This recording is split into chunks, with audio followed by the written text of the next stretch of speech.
Donc je vais d'abord me présenter. Je m'appelle Christine Callon et je suis diplômée en psychologie depuis 1991. Je suis psychothérapeute depuis 1993 et je me suis spécialisée dans l'étude de la perversion narcissique depuis lors, en étudiant cette problématique avec différentes approches, l'approche comportementaliste, l'approche psychanalytique, et puis les approches psychocorporelles. J'expliquerai pourquoi après. Et ensuite, j'ai créé un centre pluridisciplinaire à Namur pour justement accueillir les victimes dans cet esprit de comprendre la totalité de la problématique, que ce soit l'aspect psychologique, l'aspect corporel, les conséquences au niveau biologique, etc. Donc je vais vous présenter d'abord la définition de la perversion narcissique, qui est souvent niée comme étant un phénomène de mode. Et donc là, je voudrais d'abord donner une validation scientifique de ce terme, qui est trop souvent galvaudé. En fait, ça fait pas mal d'années maintenant que les scientifiques étudient la perversion narcissique, que ce soit dans les universités ou dans leurs cliniques, comme moi-même d'ailleurs. Et donc, les pervers narcissiques viennent en effet en consultation lorsqu'ils perdent tout pouvoir, mais le plus souvent, ce sont les victimes que l'on voit dans nos cabinets parce qu'elles subissent les conséquences de la destructivité qu'on voit dans le comportement du pervers narcissique. Et donc, je vais faire un petit peu un historique de ces recherches. Et donc, d'abord, il y a eu Freud qui s'est intéressé à la perversion, et d'autres psychanalystes comme Cohut ou Bergeret qui ont étudié plutôt le faux self, le narcissisme. Mais le premier vraiment qui est parlé de la perversion narcissique, c'est Paul-Claude Racamier. Paul-Claude Racamier travaillait dans une institution pour schizophrènes et il a observé que chez certains schizophrènes, on pouvait observer une évolution dans leurs problématiques et que cette évolution allait vers la perversion narcissique. Et il a écrit un livre, Les schizophrènes, en 1980, qui parle pour la première fois de la perversion narcissique. Et donc, il décrit alors chez ces patients des mécanismes pervers qui s'installent où la personne a une jouissance à détruire l'autre et des mécanismes narcissiques qu'il définit comme se valoriser aux dépens d'autrui. Et donc la première définition de la perversion narcissique, c'était cela, se valoriser aux dépens d'autrui.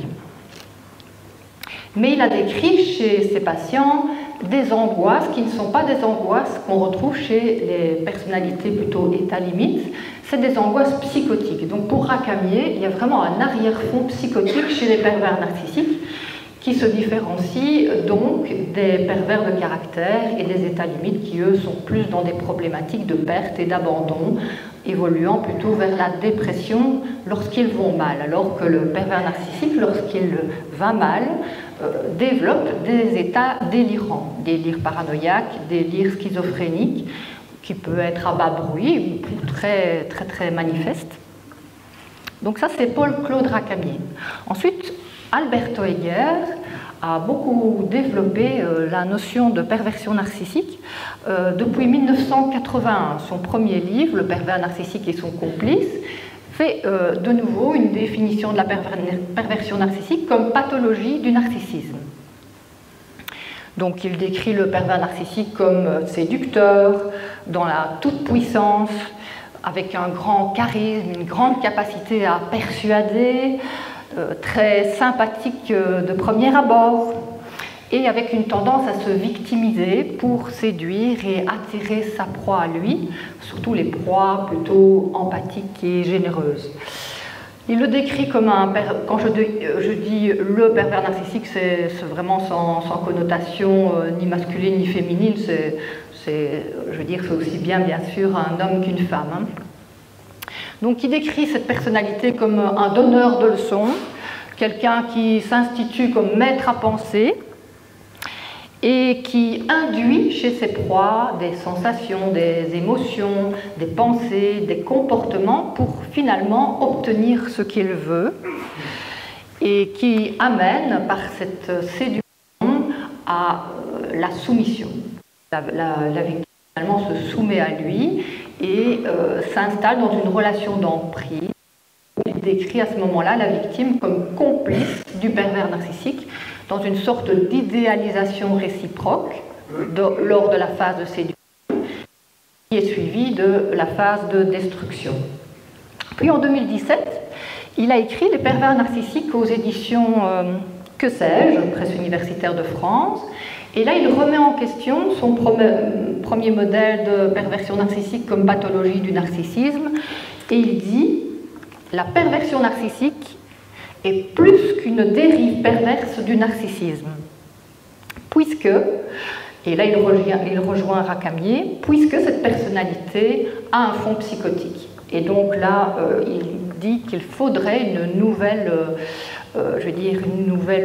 structure entre les états limites et les psychoses, qui serait la perversion narcissique, puisqu'on y voit un arrière-fond psychotique, sans que l'on puisse dire que le pervers narcissique est un psychotique, puisqu'il est très bien ancré dans la réalité, très adapté socialement, il a de grandes compétences sociales et relationnelles, et il a donc un grand succès dans notre société, j'y reviendrai plus tard.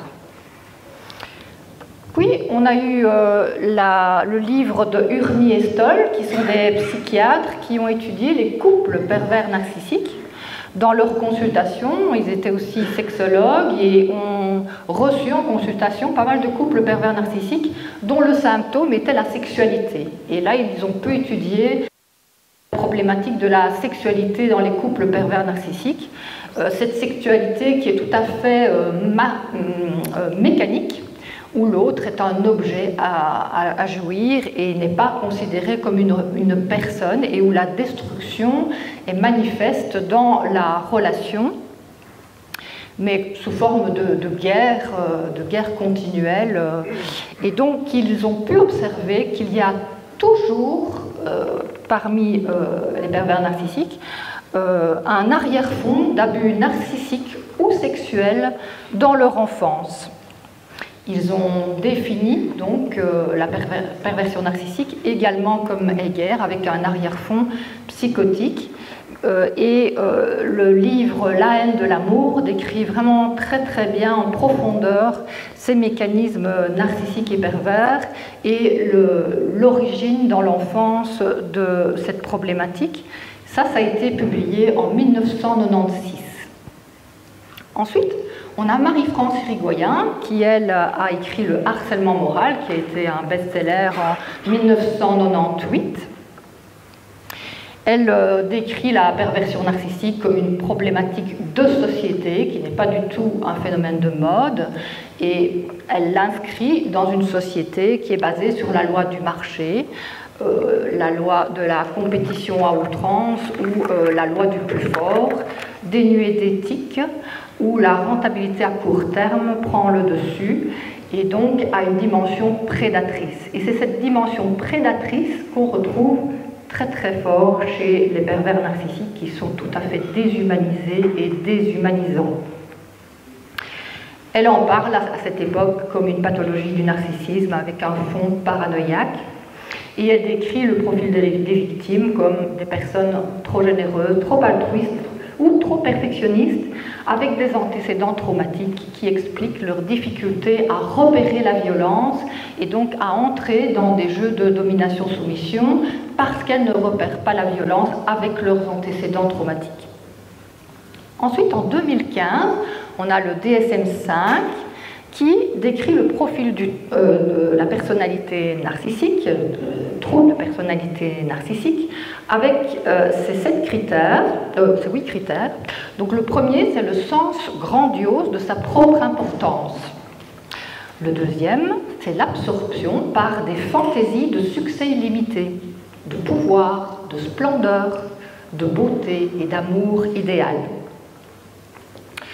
Troisième critère, c'est le sentiment d'être spécial, de n'être admis ou compris que par des institutions ou des gens très spéciaux. 4e critère est le besoin excessif d'être admiré. Le 5e critère, c'est le sentiment que tout lui est dû. Le 5e est l'exploitation des ressources de l'autre pour ses propres intérêts. Ensuite, on a l'absence d'empathie, l'envie.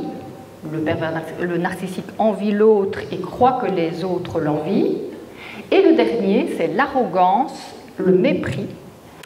Et donc, si on conjugue narcissisme et traits antisociaux, eh bien, on arrive à la définition de la perversion narcissique. Donc les traits antisociaux qu'on retrouve chez le pervers narcissique, c'est le mépris, la transgression des droits d'autrui. Le pervers narcissique nie l'autre dans sa différence, il nie les droits de l'autre, il ne voit que ses propres intérêts. Donc ça, c'est vraiment un trait antisocial qu'on retrouve chez le pervers narcissique. On a aussi comme trait antisocial le désir de tromper autrui pour satisfaire ses propres intérêts. Cette tromperie est vraiment caractéristique aussi des pervers narcissiques. Tromper, mentir, c'est un comportement que Dominique Barbier, psychiatre, a défini comme un comportement d'imposteur. On a aussi le sentiment d'irresponsabilité. Le pervers narcissique ne prend pas la responsabilité de ses émotions, de ses besoins. Il fait faire aux autres ce que lui ne veut pas faire. On a l'absence de remords et de culpabilité, qui est aussi un trait antisocial. Le pervers narcissique n'a pas la notion de moralité ni d'éthique. Et enfin, on a l'indifférence, une indifférence qui amène le pervers narcissique à détruire sa proie sans culpabilité, sans remords, jusqu'à son élimination, je veux dire, que ce soit sur le plan professionnel, conjugal, familial. Élimination qui peut se traduire soit par un suicide, soit par le fait simplement que la victime disparaît de sa vie, ne lui fait plus de l'ombre. En 2009, on voit alors Jean-Charles Bouchou, qui a écrit également Les pervers narcissiques, où il décrit les pathologies du narcissisme. Et en 2013, Dominique Barbier, expert aux tribunaux psychiatres, qui a écrit La fabrique de l'homme pervers. Et là, il décrit notre société comme une fabrique de pervers narcissiques. Donc cette fabrique, c'est la fabrique d'objets, puisque finalement on est dans une société qui est devenue marchande, dominée par la loi du marché, qui finalement remplace les lois et qui impose ses propres lois, c'est-à-dire une rentabilité à tout prix au détriment de l'humain et qui épuise finalement les ressources humaines comme les ressources naturelles. Il décrit aussi cette fabrique de pervers narcissiques comme étant une fabrique liée à la consommation, société de consommation, société aussi du spectacle. On est dans le paraître au détriment de l'être, et où finalement l'individu est réduit à une image, à un numéro, à un objet à consommer puis à jeter. Il met en garde les parents par rapport à la perte de la fonction paternelle, c'est-à-dire qu'on est dans une société où il n'y a plus de limites et où les parents n'ont pas encore la notion de mettre des limites de façon ferme et bienveillante. Donc il est très important de restaurer cette fonction paternelle dans l'éducation. Et il insiste également sur la carence affective qu'on voit présente chez les pervers narcissiques et qui viendrait de l'absence de lien, de la perte du lien avec le parent. Donc perte du lien, absence d'empathie, de tendresse, d'amour, de reconnaissance dans l'enfance. Ça peut être aussi une surprotection, la surprotection étant pour lui finalement aussi dévastatrice pour l'identité que l'absence de protection. Et en effet, on voit, j'ai remarqué dans ma clinique qu'on avait les deux profils, des pervers narcissiques qui étaient plutôt maltraités, sans lien affectif dans l'enfance, et des pervers narcissiques qui ont été plutôt surprotégés dans un lien de séduction narcissique avec un des deux parents et mis sur un piédestal pour finalement réaliser les ambitions du parent, être l'objet du désir de ce parent. Donc voilà pour la définition de tous les scientifiques qui se sont penchés sur le sujet. Et après cette historique, j'ai écrit dans mon dernier livre, Les pervers narcissiques, récits et témoignages, qui est sorti en février 2019, un profil du pervers narcissique qui finalement est un résumé, une synthèse de tout ce que je viens de dire, de tout ce que j'ai pu lire dans les recherches actuelles sur la perversion narcissique. Et donc je décrirais la personnalité du pervers narcissique comme une personnalité qui fonctionne sur le mode de la séduction, de la mise sous emprise et de la destruction. Ça, c'est vraiment, je veux dire, les trois phases dans la relation au pervers narcissique qu'on peut repérer. Et sa personnalité, finalement, elle se traduit par cette façon de se comporter dans la relation, puisque on ne peut pas entendre de la bouche du pervers narcissique un vécu. Il est complètement dissocié de son vécu intérieur, de ses conflits intérieurs, mais on peut comprendre son fonctionnement psychique à travers la façon dont il peut séduire, dominer et détruire la proie. Et donc, au niveau de la domination, on peut voir à ce moment-là toutes sortes de violences qui apparaissent en privé, toujours entre quatre yeux, jamais en public. Et ces violences sont permanentes, diffuses, elles ne sont pas cycliques comme les autres manipulateurs. Donc on peut repérer comme violence la violence psychologique, la violence verbale, la violence sexuelle, la violence économique et la violence physique. Donc cette relation d'emprise, c'est une relation inégalitaire. Et donc dans cette relation inégalitaire, il y a une contrainte. Donc c'est une domination qui vise à contraindre l'autre, à être une sorte de miroir du pervers narcissique, et donc qui contraint à la soumission pour finalement refléter au pervers narcissique une image de lui-même. L'autre n'existe pas pour le pervers narcissique, il n'est juste qu'un miroir de ce qu'il a comme pensée sur lui-même. Le manipulateur, en général, veut influencer l'autre pour le faire agir, penser, ressentir de la façon dont il souhaite qu'il pense, agisse ou ressente, et à son détriment. Et la manipulation, on peut la présenter chez tous les auteurs de violence comme étant une prise de contrôle de l'esprit de la victime, par la séduction d'abord, puis par la domination et par la violence, la contrainte.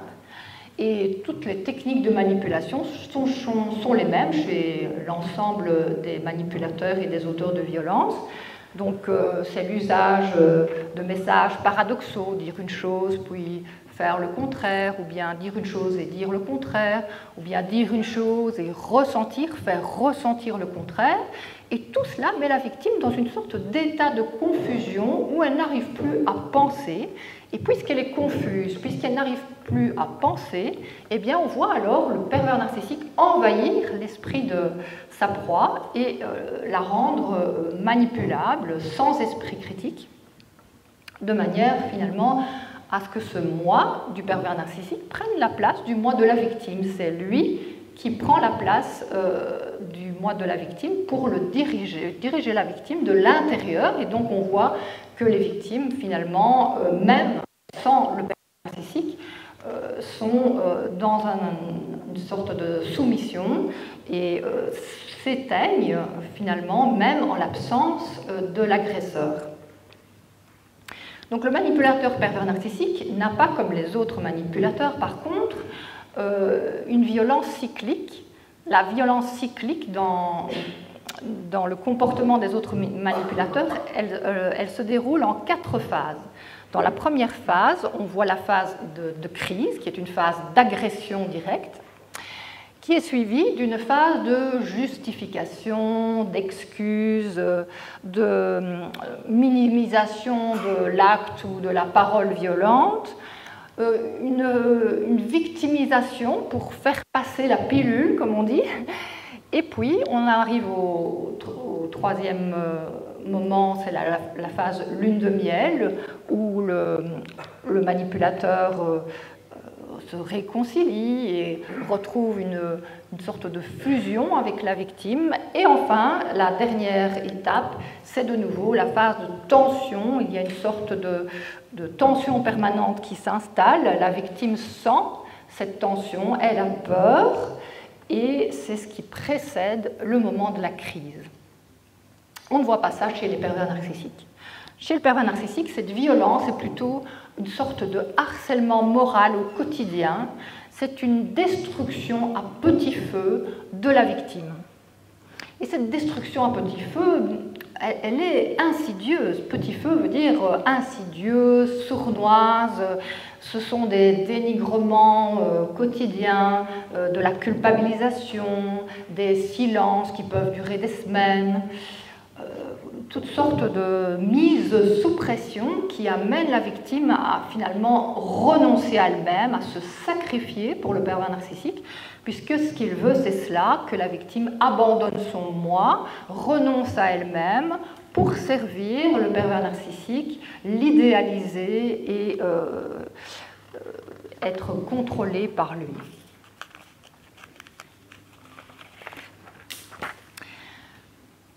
Et donc, pour bien comprendre la différence entre la domination du pervers narcissique et ce qu'on appelle un conflit, on confond très souvent les deux. On voit ça dans les bureaux de police très souvent. Les victimes portent plainte et on classe ça comme conflit, dispute, et il n'y a pas de suite. Parce que beaucoup d'intervenants sociaux, et notamment dans la police, ne comprennent pas la différence entre l'emprise d'un pervers narcissique, qui est destructrice, et un conflit. Alors, quelle est la différence entre conflit et violence dans la domination, dans l'emprise? Alors, si on doit donner une définition d'un conflit, on pourrait dire que le conflit vise le rapprochement entre les deux personnes. Donc, le conflit s'exprime à travers une confrontation où chacun peut donner son opinion, son avis. Il peut y avoir des moments d'agressivité, mais on en parle, on se remet en question, on s'excuse, on peut parler de ses émotions, de ses besoins, et on arrive finalement à une phase de négociation où chacun peut voir ses besoins satisfaits dans le respect, dans la bienveillance, ce qui n'est pas du tout le cas dans la relation pervers narcissique.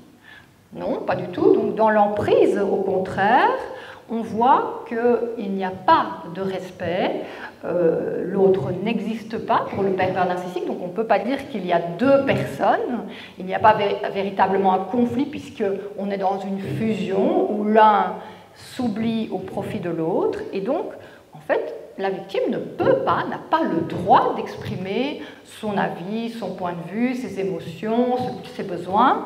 Elle n'a pas le droit d'exister, tout simplement. Et donc, il n'y a pas de dialogue possible, puisque la victime n'a pas le droit d'être elle-même. Il n'y a pas de dialogue possible, ce qui veut dire qu'il n'y a pas de négociation possible. Et on voit au contraire une volonté de blesser, d'humilier chez le pervers narcissique, qui est vraiment marquée par la jouissance à faire du mal à l'autre. Et donc ça, c'est vraiment la dimension perverse, c'est cette volonté organisée de détruire la proie. Donc c'est une intelligence de guerre qui est calculatrice, dépourvue d'émotions, dépourvue de sentiments, dépourvue de culpabilité et de remords.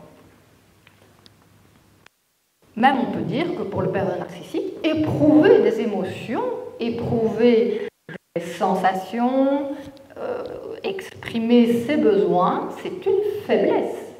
Et il méprise cette faiblesse, il méprise ceux qui fonctionnent ainsi. Et donc, il n'y a pas du tout de possibilité de voir la relation évoluer avec quelqu'un qui fonctionne comme ça. L'arme du pervers narcissique, c'est la parole, mais c'est une parole qui ne vise pas à communiquer dans le dialogue et le respect. C'est une parole qui vise à persuader. Persuader pour convaincre, mettre sous emprise, dominer, faire taire l'autre. Et donc j'ai rapproché la figure du pervers narcissique de la figure d'un gourou de secte. On voit en effet, si on étudie les sectes, que les sectes fonctionnent sur le modèle de la perversion narcissique, puisque le gourou établit avec les membres de la secte une relation pyramidale, une relation de domination, où le conflit est interdit. Justement, on parle de conflit dans des relations saines. Dans une secte, il n'y a pas possibilité d'être en conflit. La personne qui se met à douter, qui émet des critiques, eh bien, le gourou et les membres de la secte vont tenter de l'endoctriner, de la convaincre, de la conditionner pour finalement qu'elle pense comme le gourou. Et donc, il n'y a pas moyen de vivre de façon autonome, différenciée dans une secte, comme dans la relation avec un pervers narcissique. Tout est basé sur l'endoctrinement et le conditionnement.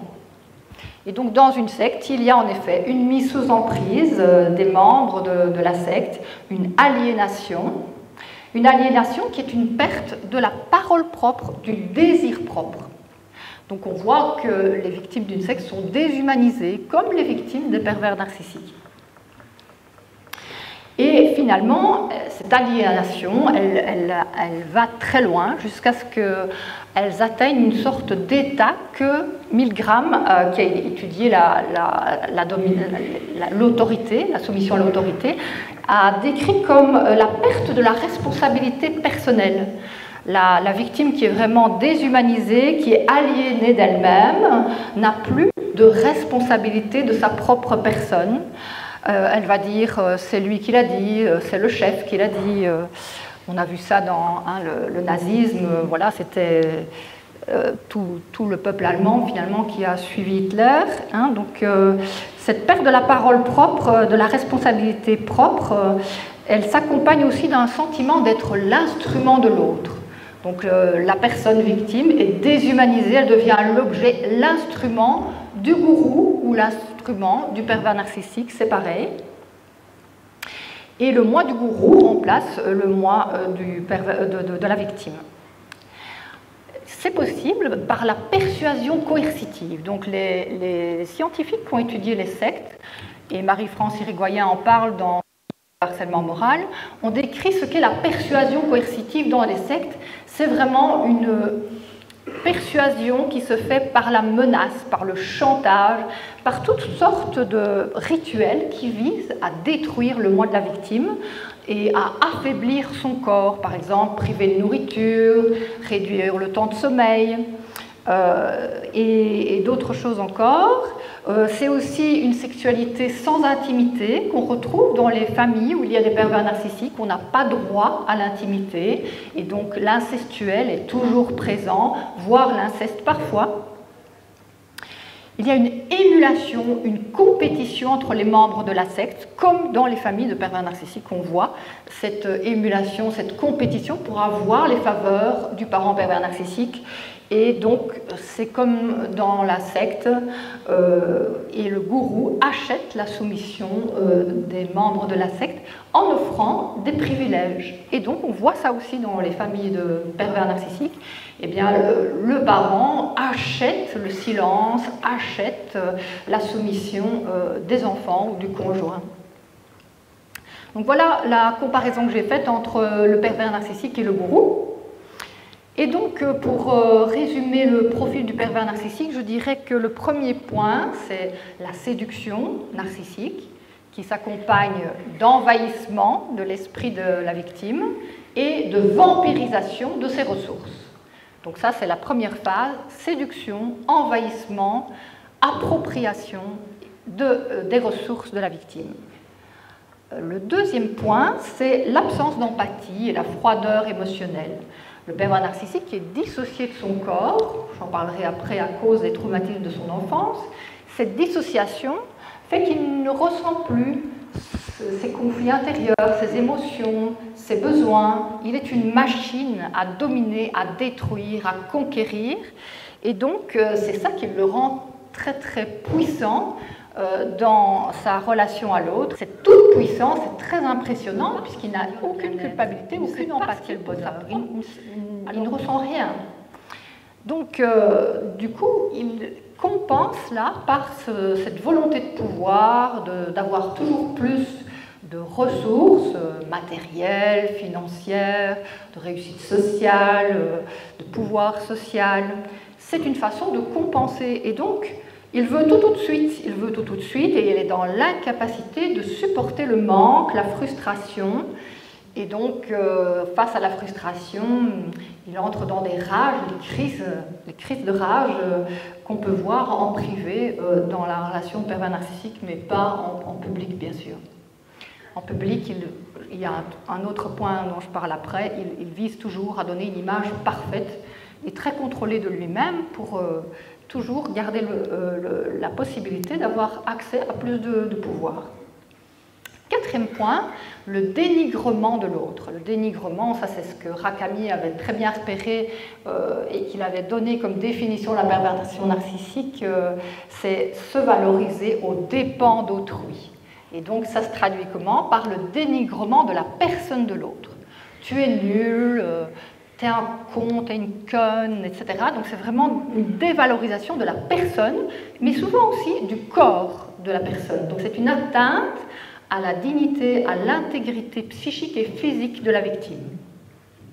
Cinquième point, le pervers narcissique a une incapacité à être altruiste, à aider, sans avoir d'intérêt en arrière-plan, bien sûr. Donc, on voit les pervers narcissiques dans des œuvres caritatives, mais pour se faire valoir. Ce n'est pas par volonté d'aider, par altruisme. Sixième point, c'est l'isolement de la proie. La mise sous emprise, elle est possible en isolant la proie de son entourage. Donc le pervers narcissique va dénigrer les amis, va dénigrer la famille, va dénigrer les collègues. Finalement, la victime finit par croire que son entourage est mauvais et elle fusionne avec le pervers narcissique comme si c'était son sauveur, la personne idéale, et se replie dans cette relation fusionnelle, ce qui la vulnérabilise et lui fait perdre pas mal de ressources, ressources relationnelles et parfois même ressources financières. Parfois elle renonce même à son travail pour se consacrer totalement au pervers narcissique. Septième point, c'est l'égocentrisme forcené. Le pervers narcissique n'ayant pas d'identité, étant coupé de son être, il exerce une prédation sur la victime et cette prédation va lui permettre de se remplir des ressources de la victime en détruisant celle-ci. Donc les ressources sont pas seulement des ressources financières, mais ça peut être des ressources intellectuelles, des ressources affectives, relationnelles, créatives, professionnelles, spirituelles. On voit vraiment dans les victimes toutes sortes de profils, mais en général, elles ont des ressources qui font qu'elles sont visées par le pervers narcissique. Huitième point, c'est la culpabilisation. Alors là, c'est vraiment un point très important. Les victimes qui ont été l'objet des violences du pervers narcissique sont vraiment marquées par cette culpabilité excessive.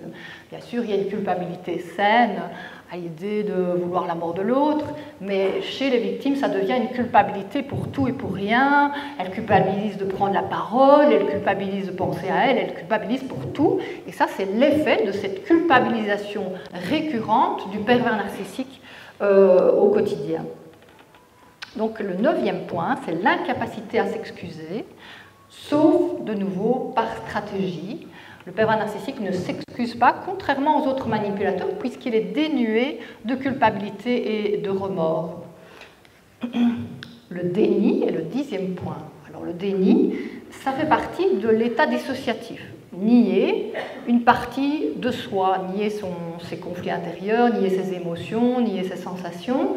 Mais sur le plan psychique, le déni, ce sera le déni de la souffrance, le déni de la loi, le déni des règles, le déni des besoins de l'autre, le déni de la différence des générations, le déni de l'indifférence tout court. Onzième point, le double jeu. Le pervers narcissique a un double visage. Il est à certains moments séducteur, à d'autres moments tout à fait destructeur. Et donc c'est grâce à ce double jeu qu'il arrive finalement à toujours garder un contrôle sur la proie qui souvent croit qu'à un moment où il devient, entre guillemets, gentil, il a compris, il a changé, mais non, ce n'est juste que stratégie pour rendre la victime encore plus confuse et mieux la contrôler. 12e point, l'obsession de l'image sociale. Le pervers narcissique, contrairement aux autres manipulateurs, ne dévoile jamais en public son visage destructeur. Il paraît toujours parfait, trop poli pour être vrai, trop sympathique pour être sincère. Donc cette obsession de l'image sociale fait qu'il est très convaincant et c'est très difficile de repérer l'arrière-fond destructeur de sa personnalité et surtout qu'il est très persuasif dans sa façon de s'exprimer et d'agir. 14e point, c'est souffler le chaud et le froid en alternance. Et donc, souffler le chaud, c'est la phase de séduction où il offre des cadeaux, où il flatte la victime, il lui donne des privilèges. Et la phase alors de destruction, ce sont les violences qu'il manifeste à l'égard de la victime. Alors, la violence psychologique, qu'est-ce que c'est la violence psychologique? C'est l'isolement dont j'ai parlé tout à l'heure, la négation de sa souffrance, de ses émotions, de ses sensations, de ses désirs, de ses besoins. La violence psychologique, c'est un dénigrement au quotidien, un lavage de cerveau, un endoctrinement où finalement la victime ne sait plus qui elle est. Elle ne sait plus ce qu'elle pense, elle fait des choses qu'elle n'aurait jamais fait avant, elle pense des choses qu'elle n'aurait jamais pensé avant de connaître le pervers narcissique, elle perd toutes ses valeurs, c'est un véritable lavage de cerveau. La violence psychologique, ce sont aussi des humiliations qui s'accompagnent de dévalorisation, culpabilisation, comparaison, un dénigrement de tout ce qui est vraiment caractéristique des valeurs et de l'identité de la victime, que ce soit son sexe, que ce soit sa culture, que ce soit son éducation, tout est dénigré et réduit à rien. Ça, c'est pour la violence psychologique. La violence physique, on pense toujours à la violence physique par rapport à des coups avec des marques très évidentes, mais la violence physique, c'est simplement aussi serrer le poignet, c'est une façon de contraindre. La contrainte, elle peut se manifester simplement par de l'intimidation. Je serre le poignet de l'autre, je lui serre le bras, je le secoue, donc secouer. On peut voir très souvent ça chez les agresseurs. Secouer, c'est un acte d'intimidation et de domination et qui amène à la soumission. Ça peut être étranglé, ça peut être forcé à consommer de l'alcool ou des drogues pour encore plus prendre le pouvoir. Ça peut être aussi s'attaquer aux objets, claquer des portes, casser des objets, s'attaquer à l'animal de la victime pour la forcer à se soumettre, rouler trop vite, prendre des risques en voiture avec la victime ou avec les enfants. Alors on a la violence économique. La violence économique, c'est priver la victime de ses ressources financières en lui disant par exemple qu'elle n'a plus besoin de travailler, que le pervers narcissique va s'occuper de tout ce qui est matériel. C'est aussi contrôler l'accès au compte, contrôler la carte bancaire, contrôler les extraits, les dépenses. Finalement, refuser à la victime toute autonomie financière. La violence verbale, elle se traduit donc par le dénigrement, comme j'ai dit tout à l'heure. Tu n'arriveras à rien, je me suis sacrifiée pour toi, à cause de toi, j'ai raté ma carrière. Donc, évidemment, on a les insultes et tout ce qui est plus évident au niveau de la violence verbale. Ça peut être aussi la menace, le chantage, toutes sortes de moyens de pression qui visent à réduire la victime à la soumission. Et enfin, on a la violence sexuelle. L'agression sexuelle est un acte violent à caractère sexuel sans pénétration, sous la contrainte, par menace ou par surprise, par exemple par attouchement, par caresse. Le viol conjugal, par contre, consiste à forcer le partenaire d'avoir un rapport sexuel sans en avoir envie, que ce soit par pénétration buccale, vaginale, anale, etc. Si le rapport est imposé par la menace ou par surprise, on peut également parler de viol. Obligé à accepter des pratiques non désirées, des pratiques qui sont hors des désirs de la victime, c'est aussi typique des pervers narcissiques. Et on voit ça dans les sectes. Hein. Ils instaurent des rituels sexuels qui sont vraiment très dégradants et qui finalement font que la victime n'ose plus en parler, n'ose plus sortir de la secte parce qu'elle aurait honte d'en parler. Elle perd ses valeurs, il ne faut pas l'oublier. Donc, en ayant perdu ses valeurs, elle est amenée à des actes sexuels, à des rituels sexuels répréhensibles, ou en tout cas qu'elle n'a pas souhaité. L'emprise, elle se manifeste en 3 temps. Premier temps, donc, comme je l'ai dit tout à l'heure, c'est la séduction narcissique. Ensuite, l'effraction du psychisme de l'autre, où le pervers narcissique prend la place du moi de la victime pour la dominer et la reprogrammer mentalement. En fait, le modèle du pervers narcissique, c'est le modèle du robot. Hein. Le pervers narcissique veut faire de l'autre son robot. Il reprogramme sa victime comme on reprogramme un ordinateur. Il veut en faire un automate qui n'a pas de pensée propre et qui a intériorisé son agresseur. C'est ce qu'on appelle le syndrome de Stockholm, dont je parlerai plus tard.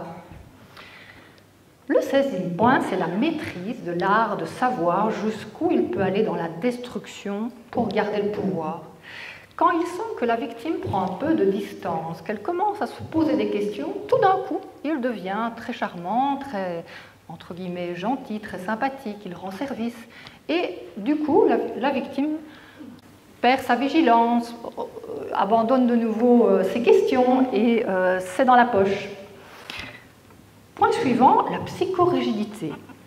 Donc la psychorigidité, c'est le pervers narcissique, c'est une pensée vraiment binaire. C'est blanc ou c'est noir. C'est une pensée purement rationnelle, sans émotion, sans sentiment, et où l'imaginaire n'a pas sa place. Donc la pensée d'un pervers narcissique n'est absolument pas créatrice. C'est vraiment quelqu'un qui est très très rationnel, sans imagination. Et donc il impose une discipline qui correspond à cette pensée binaire blanc-noir. Et donc la recherche de solutions et de négociations avec un pervers narcissique n'est vraiment pas évidente puisque sa pensée est tout à fait binaire. Point suivant, c'est l'incapacité à supporter le bien-être d'autrui. Pourquoi? Parce que, comme je l'ai dit tout à l'heure, le pervers narcissique ne ressent pas un sentiment de bien-être et donc il ne supporte pas de voir ce bien-être chez les autres. Et donc, particulièrement chez la proie, dès que la victime ressent une certaine joie, un certain bien-être, un certain plaisir, il va vraiment la casser ainsi toute expression de la vie en elle. Il inverse les rôles, 18.18, l'inverse ainsi, toute expression de la vie en elle. Il a l'inversion des rôles, c'est soit une tendance à se victimiser, se faire passer pour la victime, ou bien qu'il donne à son enfant le rôle de parent, et l'enfant doit être le parent du pervers narcissique. Il doit satisfaire les désirs du pervers narcissique. Il y a une inversion.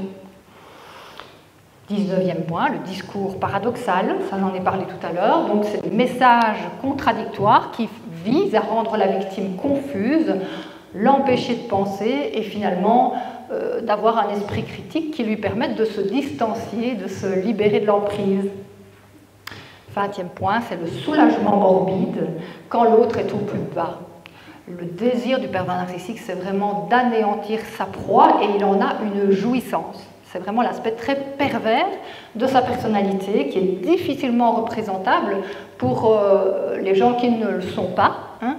Il y a vraiment cette jouissance, ce petit rictus à voir l'autre souffrir, à voir l'autre malade et incapable finalement de se protéger, réduit à une sorte d'impuissance totale face à son agresseur.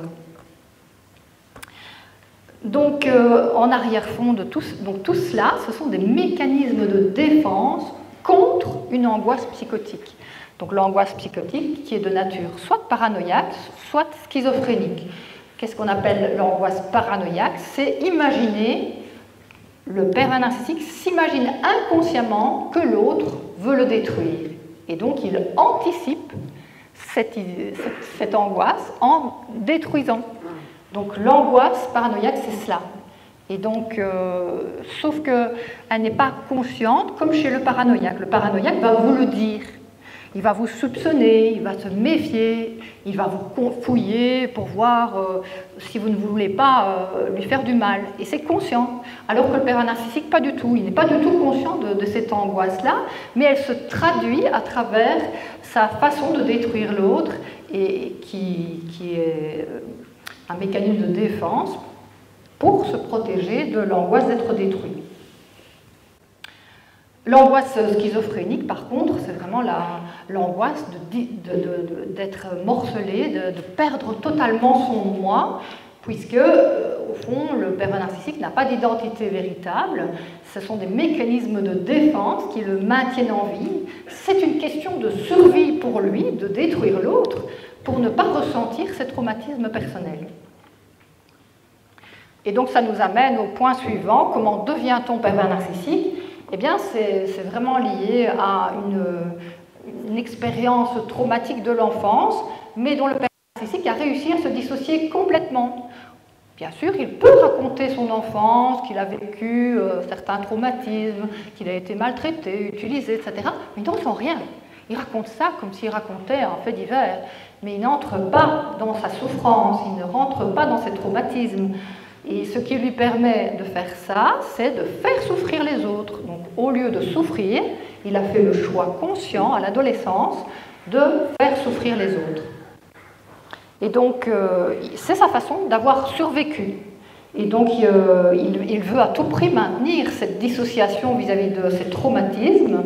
Et pour ça, il a besoin toujours d'une proie. Donc, finalement, un pervers narcissique est dépendant de sa proie, puisque sans sa proie, il n'a plus la possibilité de nier ses traumatismes. Il est submergé par ses angoisses. Et c'est à ce moment-là que souvent, ils viennent consulter, non pas parce qu'ils veulent se remettre en question et comprendre, analyser, mais parce qu'ils ont besoin d'apaiser l'angoisse, d'anesthésier ces angoisses envahissantes quand ils ont perdu tout pouvoir, que ce soit le pouvoir sur la victime, le pouvoir par le travail, ils perdent leur travail, ils perdent leurs conjoints, ils perdent leurs enfants, c'est une catastrophe, on les voit alors submergés par ces angoisses psychotiques, et ils ont alors une véritable demande d'aide, mais qui n'est pas vraiment encore une demande psychique, c'est surtout une sorte de besoin de mettre un sparadrap. On est là pour donner une aide psychocorporelle, mais vraiment de base, je veux dire.